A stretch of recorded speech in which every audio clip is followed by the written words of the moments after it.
Next आज हम पढ़ रहे हैं क्लासिफिकेशन ऑफ प्रोटीन। प्रोटीन का क्लासिफिकेशन, तो मेनली प्रोटीन को तीन पार्ट में क्लासिफाई किया गया है। First functional classification, second nutritional classification, third structural classification. That means हमने प्रोटीन को तीन तरीके से कैसे क्लासिफाई किया है, फंक्शन के बेसिस पे, न्यूट्रिशन के बेसिस पे और स्ट्रक्चर के बेसिस पे। तो फर्स्ट हम आज पढ़ेंगे फंक्शनल क्लासिफिकेशन। फंक्शनल क्लासिफिकेशन के अकॉर्डिंग टोटल 8 प्रकार से हमने प्रोटीन को डिवाइड किया है। First structural protein. Structural protein मतलब नाम से आपको समझ में आ रहा है, स्ट्रक्चरल, जो चीज़ हमारे बॉडी के स्ट्रक्चर को बनाने में हेल्प करेगी। Example for keratin of hairs. Hairs हमारे किस प्रोटीन से बने होते हैं? केरेटिन प्रोटीन से। नेल्स हमारे केरेटिन प्रोटीन से बने होते हैं। कोलेजेंस जो कि बोन और कार्टिलेज को फॉर्म करने में हेल्प करता है। Next catalytic protein. Catalytic protein मतलब जो कि एंजाइम्स के रूप में हमारी बॉडी में हेल्प करते हैं। एंजाइम्स कौन से? Renin, renal renin. रेनिन और रीनल रेनिन दोनों अलग एंजाइम है। रेनिन हमारे स्टमक में सीक्रेट होता है, रीनल रेनिन रीनल से। पेप्सिन, ट्रिप्सिन, काइमोट्रिप्सिन, तो ये एंजाइम्स हैं जो कि कैटालाइटिक वर्क परफॉर्म करते हैं, किसी भी चीज़ को मेटाबॉलिज्म में हेल्प करना। तो वो कौन से प्रोटीन हो गए? Catalytic protein. Next hormonal protein मतलब हार्मोन्स बनाने वाले प्रोटीन। हार्मोन्स कौन से? Growth hormone, ANP, anti natriuretic peptide, insulin, TSH और अदर्स हार्मोन। जरूरी नहीं है कि सिर्फ यही हार्मोन, जितने भी आप हार्मोन पढ़ते हैं most of them are made up of protein. Next transporting protein, सबसे ज़्यादा इंपॉर्टेंट है हमारे इस क्लासिफिकेशन के अंदर। ट्रांसपोर्टिंग प्रोटीन नाम से आपको समझ में आ रहा होगा कि जो प्रोटीन हमारी बॉडी में चीज़ों को ट्रांसपोर्ट करने में हेल्प करते हैं। फॉर एग्जांपल हीमोग्लोबिन ऑक्सीजन को ट्रांसपोर्ट करने में हेल्प करता है। मायोग्लोबिन मसल्स फॉर्मेशन में। Next serum albumin, albumin protein होता है। ये सारे क्या करते हैं? हमारी बॉडी के अंदर ट्रांसपोर्टेशन का वर्क परफॉर्म करते हैं। Next contractile protein. Contractile protein मतलब actin, myosin, titin.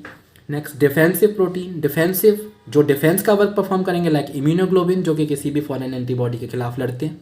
Next genetic protein जो कि हमारी एक जनरेशन से दूसरी जनरेशन में चीज़ों को ट्रांसफ़र करते हैं। दैट मीन्स न्यूक्लियो प्रोटीन जो कि न्यूक्लियस के अंदर होता है, हमारे जो डीएनए को एक जनरेशन से दूसरे जनरेशन में ट्रांसफ़र करते हैं। Storage protein. स्टोरेज प्रोटीन मतलब जो स्टोरेज का वर्क परफॉर्म करते हैं। For example egg albumin. Egg albumin क्या करता है? प्रोटीन का स्टोरेज सबसे ज़्यादा मात्रा में करता है। हमारे फूड के अंदर अगर आप देखेंगे तो प्रोटीन सबसे ज़्यादा हमें एग से मिलता है, 6.29 grams. Next gelatin protein. For example मैं आपको बताऊं तो जो भी कैप्सूल्स होते हैं, जिन कवरिंग होती है, आउटर कवरिंग होती है, वो जेलेटिन की बनी होती है, स्टोरेज के वर्क में काम आती हैं। हम ये प्रोटीन्स को स्टोरेज के वर्क में भी हेल्प में ले सकते हैं। नेक्स्ट आता है हमारे पास nutritional value classification. Nutritional value classification, nutrition के अकॉर्डिंग हमारा जो प्रोटीन है वो कितने प्रकार में डिवाइडेड है। तो फर्स्ट बायोलॉजिकल कंप्लीट प्रोटीन मतलब जो बायोलॉजिकली सारे प्रोटीन जिसके अंदर कंप्लीट होते हैं। तो a protein which contain all essential amino acid. इससे पहले वाली वीडियो में आप जाकर देख सकते हैं मेरे चैनल पे, मैंने इसके पहले सारे के सारे प्रोटीन्स का क्लासिफिकेशन दे रखा है। तो all essential amino acid, essential amino acid कौन से होते हैं? जो हमारी बॉडी खुद से नहीं बनाती, हमें डाइट से लेने पड़ते हैं। तो एसेंशियल अमीनो एसिड्स जिस न्यूट्रिशन के अंदर, जिस भी प्रोटीन में एसेंशियल अमाउंट में होते हैं, उनको बोलते हैं हम essential amino acids, T till PM. मैंने पहले वीडियो में इन चीज़ों के बारे में अच्छे से क्लासिफिकेशन दे रखा है, मैं आपको बता देता हूँ एक बार। जैसे T till PM. For example albumin, milk casein, meat casein, fish, ये सारे होते हैं बायोलॉजिकली कंप्लीट प्रोटीन। मतलब इसके अंदर हमारे जितने भी एसेंशियल अमाइनो एसिड्स हैं, हमें सारे के सारे अमाइनो एसिड इस फूड से मिल जाते हैं। सेकंड पार्शियली इनकम्प्लीट प्रोटीन मतलब इस तरीके के फूड्स होते हैं और प्रोटीन्स होते हैं जिसके अंदर हमें प्रोटीन की मात्रा तो पूरी हो जाती है, एसेंशियल अमीनो एसिड तो मिल जाते हैं, बट इसमें एक या एक से ज़्यादा कोई भी प्रोटीन कम अमाउंट में पाया जाता है।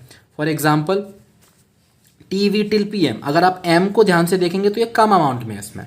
और कुछ एग्जाम्पल हमारे पास हैं, जैसे वीट के अंदर सारे प्रोटीन होते हैं essential amino acid, but lysine की मात्रा उसमें कम होती है। नेक्स्ट राइस के अंदर थ्रियोनाइन की मात्रा कम होती है, पल्सिस के अंदर मेथियोनाइन की मात्रा कम होती है। तो इनको हम बोलते हैं क्या? पार्शियली इनकम्प्लीट प्रोटीन, मतलब पूरी तरीके से ये कंप्लीट नहीं है। Next incomplete protein. इनकम्प्लीट मतलब इनके अंदर ऐसे फूड जिनके अंदर कोई एक या एक से ज़्यादा प्रोटीनियस या अमीनो एसिड्स हमारे बॉडी के, हमारे जो फूड हैं उसके अंदर टोटली एब्सेंट हो। फॉर एग्जांपल अगर आप देखें कॉर्न के अंदर जीन प्रोटीन, जीन एक प्रोटीन होता है जो कि एब्सेंट होता है किसमें, कॉर्न में।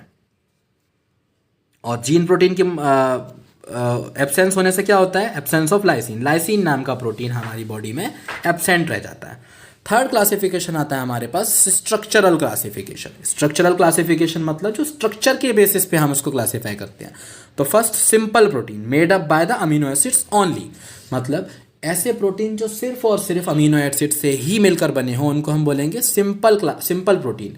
मतलब इनमें किसी और मॉलिक्यूल का इन्वॉल्वमेंट नहीं होता, टोटली ये सारे प्रोटीन्स हमारे अमीनो एसिड से मिलकर बने होते हैं। For example egg albumin, serum albumin, serum globulin, globin protein of haemoglobin. Haemoglobin आपने नाम सुना ना, हीमोग्लोबिन, हीम प्लस ग्लोब्यूलिन।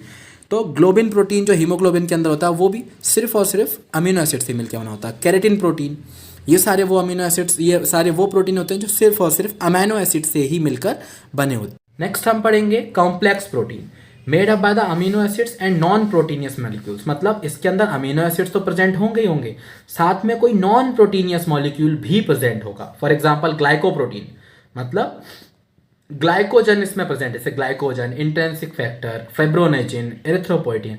इसके अंदर प्रोटीन तो है ही, अमीनो एसिड तो है ही, बट साथ में एक और कोई फंक्शनल ग्रुप जुड़ा हुआ है, जैसे ग्लाइकोजन इसमें जुड़ा हुआ है। सेकंड में लिपोप्रोटीन, लिपिड जुड़ा हुआ है। हीमोग्लोबिन, इसमें ग्लोबिन प्रोटीन है बट हीम पिगमेंट है, अलग है। नेक्स्ट आता है डिराइव्ड प्रोटीन। डिराइव्ड प्रोटीन मतलब नाम से आप समझे, डिराइव्ड मतलब ये कहीं से ड्राइव किए गए हैं, कहीं से निकाले गए हैं। तो break down product of simple और complex protein.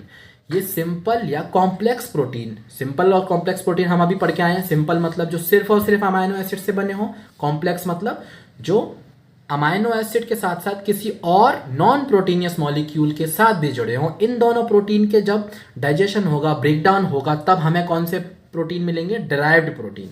For example polypeptide and peptide. Thank you.